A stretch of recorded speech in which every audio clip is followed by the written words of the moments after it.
Life is worthless. There's no point of living if people don't care what you like your fantasies and your fetishes. People don't care about hoarding. People don't care about swallows. They only care about money. They don't give two hoots if I'm bored or not. It's all just a waste of time. Things get in the way they are. They're not going to read a newspaper. They're not going to read a book. They're not going to read a dictionary. They're not going to read a phone book. They're not going to read none of that. They're not going to read anything like that. They just want to live their own lives and do their own thing.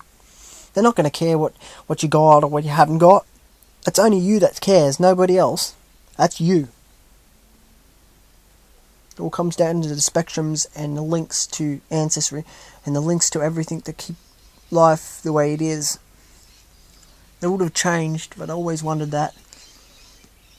If I go back, then the whole future would be changed and it wouldn't be the same.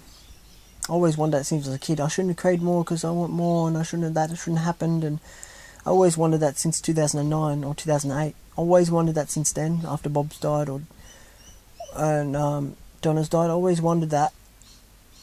But you realise that it really does hurt. Life isn't what you thought it was, because when you're at high school you learn more than you were at primary school, because they don't tell you if you're crying and the world doesn't care. They don't tell you none of that. Maybe some teachers, it's different reputations, different likes and everything, and different dislikes and anger and arguments, because not all good. There's not all good customer service out there either. They just want to make money to go home and do their own thing. But people need to do their job, then go home and look after their own things and do their own things. And it's just a whole repeated life for 30 years, and you've got to have your own multicultural things and have heaps of jobs in your life. And it's just, people like to put you down and say, oh, F you this, F you that. You told me what to do, Dr. Fenton, or you told me what to do. I don't like to be told.